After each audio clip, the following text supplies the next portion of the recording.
Hello everyone, hello standard third. इस sessions में हम पढ़ेंगे हमारा चैप्टर नंबर 12, जब मुझको सांप ने काटा। हमारा चैप्टर नंबर 12 का नाम है जब मुझको सांप ने काटा। देखो, एक दिन मैंने अपने अहाते में एक छोटा सा सांप रेंगते देखा। यानी कि इस चैप्टर में एक औरत है, वो बता रही है।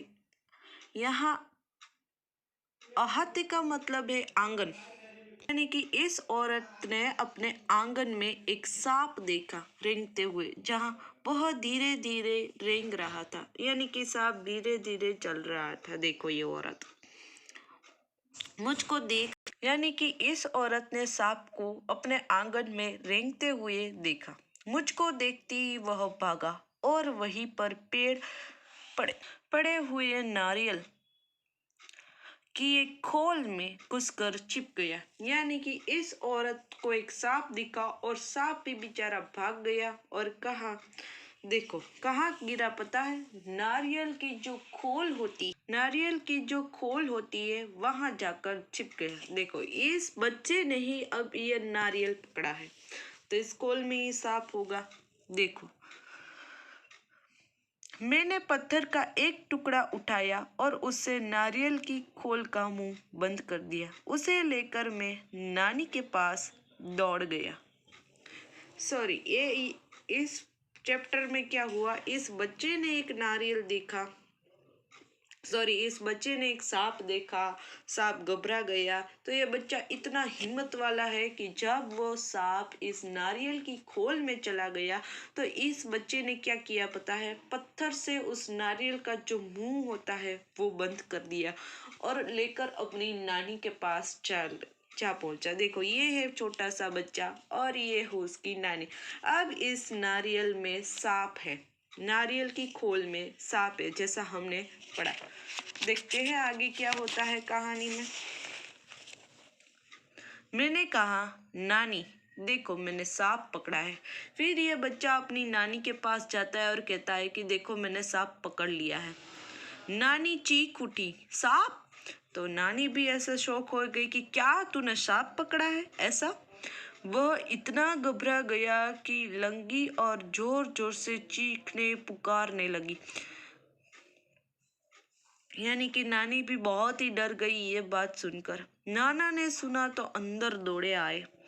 यानी कि जब इस बच्चे के नाना देखो ये बात सुनते हैं तो वो दौड़ आए कि ये क्या सांप पकड़ कर लाया है, कितना वो जहरीला होगा, क्या होगा, को क्या पता।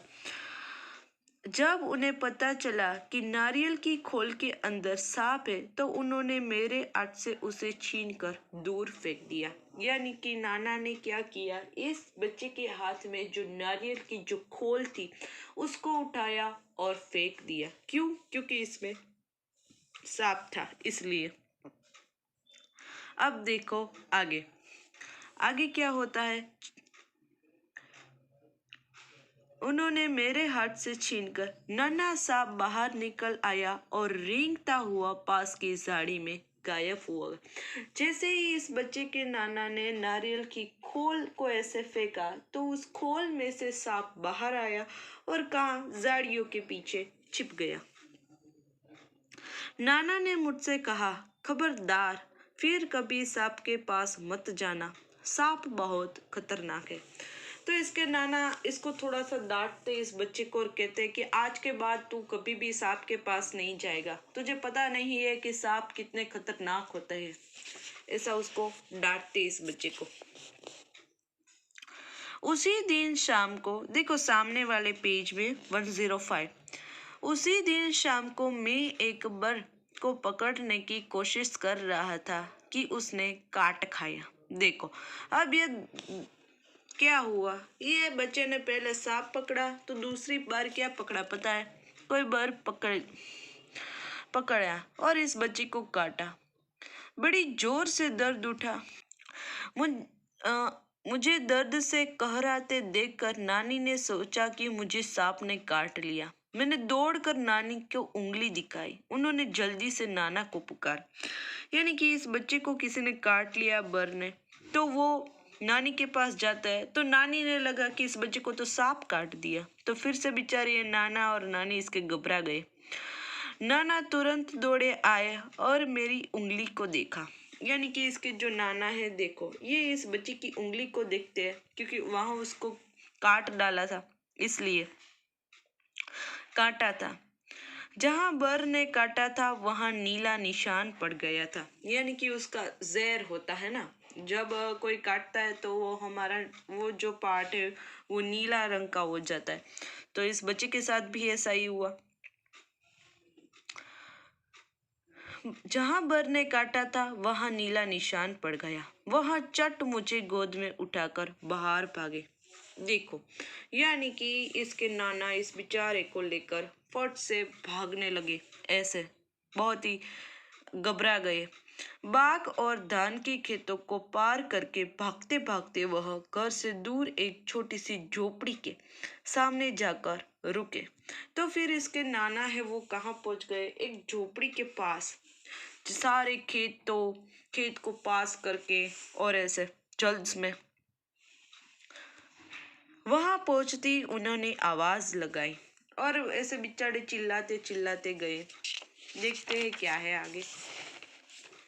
देखो, एक बूढ़ा आदमी बाहर निकला। जब इसके नाना उसको गोदी पर ले जा रहे थे तब वह सांप के काटने का मंत्र जानता था। यानी कि जो आदमी मिला था वह उसको सांप ने काटने का वो मंत्र जानता था। ये बच्चे को काट लिया था ना। नाना ने उससे कहा, इस बच्चे को सांप ने काट लिया है, इसकी जाड़ फूंक कर दो।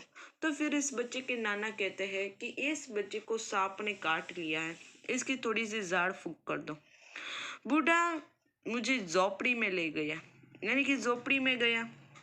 उसने मेरी उंगली देखी और बोला, चुपचाप बैठो, हिलना डुलना मत। फिर ये बच्चे के साथ वो झोपड़ी में गया और ऐसा कहता है कि हिलना डुलना मत, उंगली देखता है वो। फिर पीतल के बर्तन में पानी लाया और मेरे सामने बैठकर मंत्र पढ़ने लगा। यानी कि जो आदमी ये मंत्र पढ़ रहा था उसने एक पीतल के जो बर्तन होते हैं इसमें कुछ पानी लिया और कुछ ऐसा मंत्र फूंकने लगा। मैं चाहता था तो बहुत था कि उस बूढ़े को बता दूं कि मुझे सांप ने नहीं बर ने काटा है, पर मेरे नाना मुझे कसकर पकड़े रहे और मुझे बोलने ही नहीं दिया। यानी कि तो फिर क्या किया पता है कि उसने ये बच्चा कहना चाहता था इस बूढ़े आदमी को कि मुझे सांप ने नहीं लेकिन बर ने काटा है, लेकिन उसके नाना ने उसको कस कर पकड़ रखा था कि तू कुछ बोलेगा नहीं। जैसे ही मैं कुछ कहने को मुंह खोलता वह डांट कर कहते, चुप, डर के मारे चुप हो जा। तो नाना तो इस बच्चे को बेचारे को कुछ बोलने ही देते कि तू चुप ही रह। हमारे पीछे पीछे हमारी नानी भी कई लोगों के साथ वहां आ पहुंची। सब लोग उदास खड़े देखते थे। यानी कि उसकी नानी भी कई सारे लोग के साथ वहां आ चुकी। तब तक मेरी उंगली का दर्द जा चुका था। तब ये बच्चे की जो काटा था बर ने वो जा चुका था। फिर भी मुझे वहां जबरदस्ती बैठकर झाड़ फूंक करवानी पड़ती रही। कुछ मिनट बाद बूढ़ा आदमी उठा। यानी कि बच्चे का दर्द कम हो गया तो भी वो आदमी झाड़ फूंक ऐसे कर रहा था। उसने उसी बर्तन के पानी से मेरी उंगली धोई और मुझे पिलाया भी।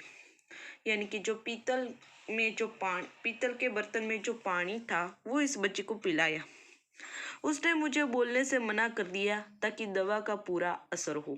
फिर वह नाना से बोला, अब बच्चा खतरे से बाहर है। अच्छा हुआ आप समय रहते मेरे पास ले आए, बड़े जहरीले सांप ने काटा था। देखो ये आदमी कितना झूठ बोल रहा है। हमें पता है, इस बच्चे को भी पता है कि उसको सांप ने नहीं बल्कि कोई ऐसे इंसेक्ट ने काटा था जिसका सिर्फ उसका थोड़ा सा जहर चढ़ गया था।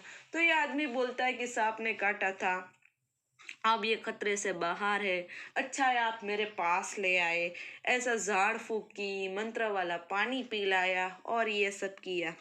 सब लोगों ने बूढ़े को उसके अद्भुत इलाज के लिए बहुत बहुत धन्यवाद दिया। घर लौटने के बाद नाना उसके लिए बहुत सी चीजें भेंट में भेजी। यानी कि तब एट द एंड जब ये बच्चा ठीक हो गया कहानी में, तब ये सारी चीज़ें ठीक हो चुकी। तो यह उसके जो नाना थे वो बूढ़े आदमी के लिए कई सारे गिफ्ट्स लेकर गए। तो यहाँ यानी कि हमें श्रद्धा होनी चाहिए, लेकिन अंधश्रद्धा में नहीं बिलीव करना चाहिए, यही है। तो यहाँ जो है वो उसके राइटर है शंकर। तो आज के सेशन के लिए इतना ही। नेक्स्ट सेशंस में जब भी मिलेंगे तब हम इस चैप्टर की एक्सरसाइज पढ़ेंगे। तब तक के लिए सभी को गुड बाय।